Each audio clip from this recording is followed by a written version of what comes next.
The initial scene introduces a character named Milo Stanfield, who experiences autism spectrum disorder, ASD. He is depicted standing on a street in New Jersey, observing a woman in a nearby flower shop. Concurrently, he engages in intricate calculations concerning the timing of various events occurring around him. Milo becomes aware of an approaching passenger bus, a pothole, a street artist, and a cyclist riding at high speed. After making these observations, he crosses the street and deliberately places a pen atop a mailbox situated next to the pothole. Shortly thereafter, his orchestrated sequence of events unfolds. A taxi drives over the pothole, splashing water onto the pen, which causes it to tumble to the ground. This action captures the attention of the street artist, who approaches to retrieve the pen. Simultaneously, the speeding cyclist collides with the artist, resulting in the artist striking the mailbox and falling onto a nearby fruit stand. This incident creates chaos in the street, distracting everyone, including the bus driver. Consequently, he fails to notice the traffic light turning red and strikes the woman who was crossing the road, resulting in her immediate death. Milo then departs from the scene, satisfied that his plan has been executed flawlessly. The narrative then transitions to FBI Special Agent Olivia Dunham, who is part of the Fringe Division of Homeland Security, focusing on paranormal activities. Olivia appears to be returning to work after an extended absence due to a head injury. Upon her arrival at the Fringe headquarters, she is welcomed by her colleague Charlie, the team supervisor. Meanwhile, the agency's chief, Walter Nate Bishop, is conversing with lab assistant Philip Broyles about Olivia's return. Philip expresses concern, suggesting that she is a doppelganger known as Fox Livia, and questions whether they can successfully integrate an imposter into their operations. Meanwhile, Olivia questions the bus driver. Walt is shaken by the incident as he has never even hit any birds and animals until now. Simultaneously, Agent Lee tests for any signs of environmental factors but finds nothing. However, he does find the same ballpoint pen at the scene. After inquiring with the eyewitnesses, Olivia approaches Agent Lee and tells him that the local artist had bent down to pick up the pen, during which he collided with the bicycle rider and fell into the fruit stand. Upon hearing this, Agent Lee speculates that the pen is the main element that created a sequence of reactions, ultimately leading to the victim's death. The next day at Fringe headquarters, Agent Leah and Charlie are trying to find out a connection between the bus accidents that happened in 2 days. Agent Lee spots the same ballpoint pen in the photo of the first accident, which makes him even more convinced that someone has orchestrated the chain of events. Following this, they go to talk to a mathematician of Fringe agency, Astrid, and tell her about the events. However, she claims that no human can carry out such a chain of events and mold it in his or her favorite ways. Amidst their argument, another similar bus accident takes place, leaving Astrid in shock. The FBI agents immediately rush to the site and find that the victims are still alive this time. Upon questioning the bystanders, they learn that a dog suddenly crossed the road, causing the bus to lose control. Just then, Olivia notices a similar ballpoint pen rolling down in the ground, which makes her realize that the chain of events is not over yet. She looks around and spots a suspicious Milo looking down from an overhead bridge. Moments later, a man wearing earbuds walks forward to cross the street, only to be hit by an oncoming ambulance. Confirmed about her suspicion, Olivia alerts her team and races towards Milo. Seeing this, the latter instantly calculates another series of events and throws a bicycle off the bridge. This prompts Abuse to change its path and drive right onto the overhead bridge. Olivia holds him at gunpoint, threatening him to surrender, but Milo jumps off of the bridge, lands on the bus's roof and gets away. After this event, Milo returns home to find his sister, Madeline, worried for him. She tells him that she has been getting numerous calls from the hospital, but he ignores her.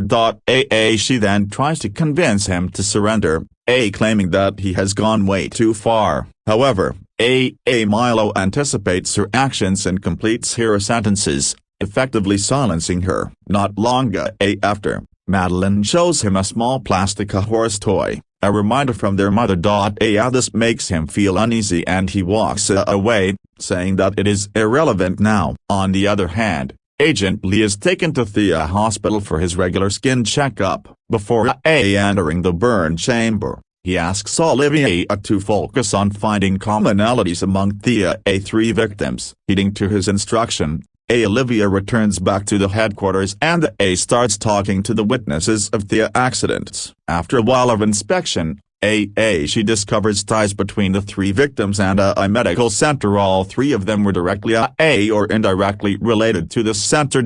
She shares her discovery with Charlie, and the two immediately head to this very medical center. Upon arriving there, Olivia notices that one set of patients are using the same ballpoint pens as they are unable to cope with digital devices. Later, they meet Dr. Levin, a chief doctor, who recognizes all 3 victims of the abuse accidents. After briefing them some details about the victims, Dr. Levin explains that Thea have been helping mentally challenged patients with experimental processes to boost their intelligence. He also shows them video footage of their patients in which Olivia spots Milo. Upon inquiring about him, Dr. Levin responds that he is one of their patients who also went through the same drug trial that boosted his IQ exponentially.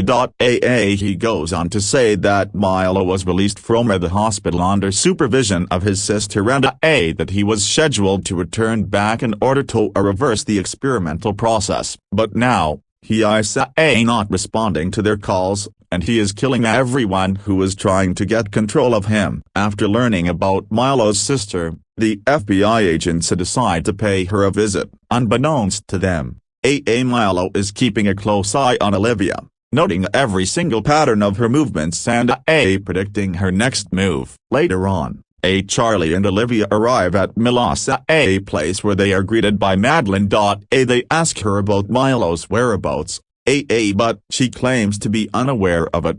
Sensing that she is hiding something, the agents tell her about the crimes he has committed and how dangerous it is to let him roam free. While Charlie goes to investigate Milo's room, Olivia shares about her late sister, revealing how they used to care for one another.